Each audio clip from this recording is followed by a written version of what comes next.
নমস্কার, বর্ণালী রান্নাঘরে আজকে দুধশুক্তো রান্না করছি।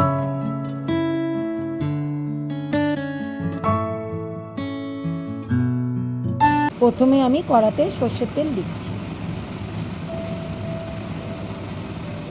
এটা গরম হয়ে গেছে, আমি বড়িগুলো ভেজে নিচ্ছি।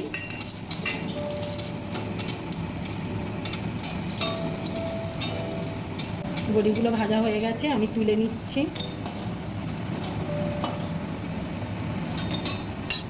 বেগুনগুলো ভেজে নিচ্ছি।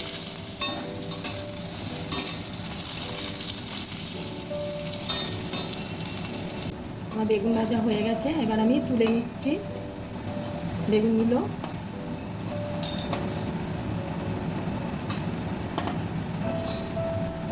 একে একে আমি রাঙা আলু দিয়ে দিলাম।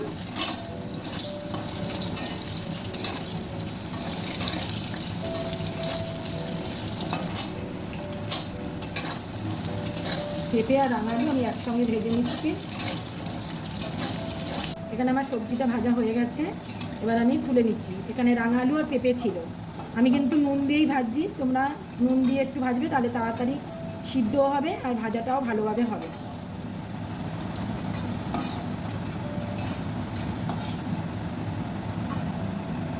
আমি এবার কাঁচা কলা আর আলু ভেজে নিচ্ছি।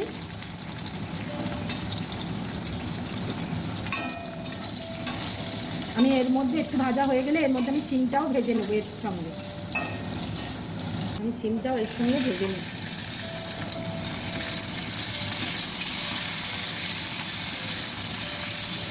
এগুলো ভাজা হয়ে গেছে, এবার আমি তুলে নিচ্ছি।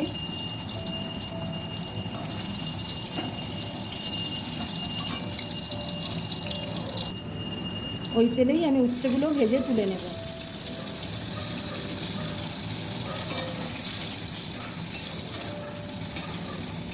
উচ্ছে আমার ভাজা হয়ে গেছে, আমি তুলে নিচ্ছি। লাল লাল করেই ভেজে নিয়েছি। ওই তেলে আমি মেথি আর রাঁধুনি ফোড়ন দিচ্ছি। একটা তেজপাতা দিয়ে দিলাম।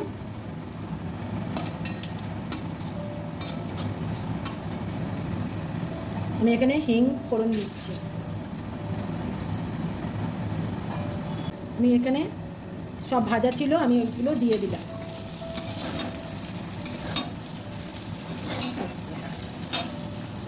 এখানে আমি ডাঁটাগুলো দিয়ে দিচ্ছি, কারণ আমি ডাঁটাগুলো ভাজিনি, কচি ডাঁটা তো, এই জন্য আমি ডাঁটাগুলো দিয়ে দিলাম।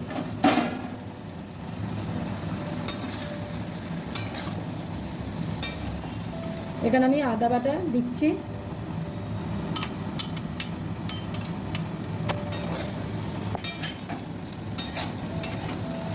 আদাটা দিয়ে ভালো করে একটু কষে নেব।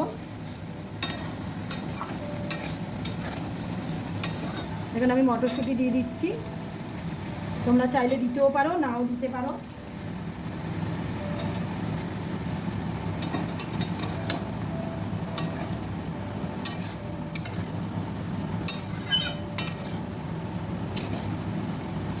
আমার আদা দিয়ে কষানো হয়ে গেছে, এবার আমি এক বাটি দুধ এখানে দিয়ে দিচ্ছি।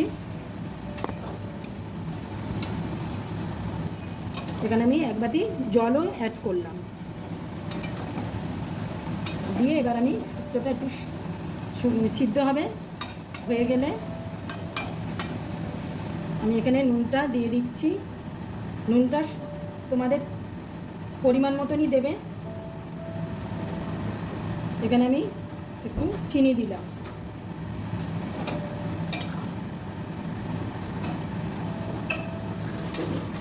চিনি দিয়ে আমি একটু নাড়াচাড়া করে নিলাম। নিয়ে এবার আমি কিছুটা সময়ের জন্যে চাপা দিচ্ছি। ঢাকাটা খুলছি।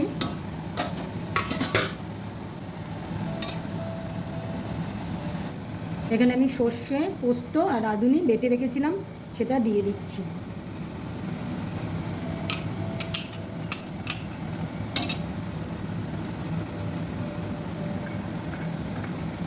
আমি এখানে একটু সামান্য জল দিলাম, ওটা ধুয়ে।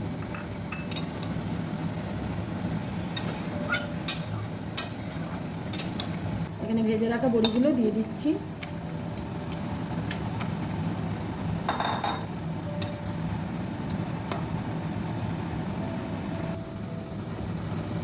এখানে আমি ঘি দিয়ে দিলাম।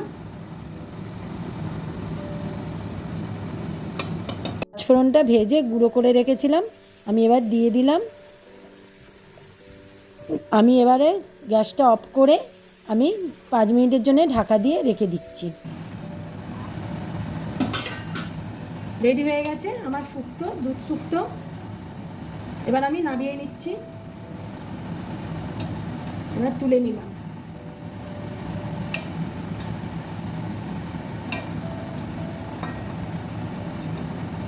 রেসিপিটা ভালো লাগলে লাইক করবেন, সাবস্ক্রাইব করবেন, বেল আইকনটা ক্লিক করবেন, অনেক অনেক শেয়ার করবেন।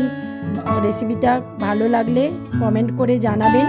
সবাই ভালো থাকুন, সুস্থ থাকুন, ধন্যবাদ।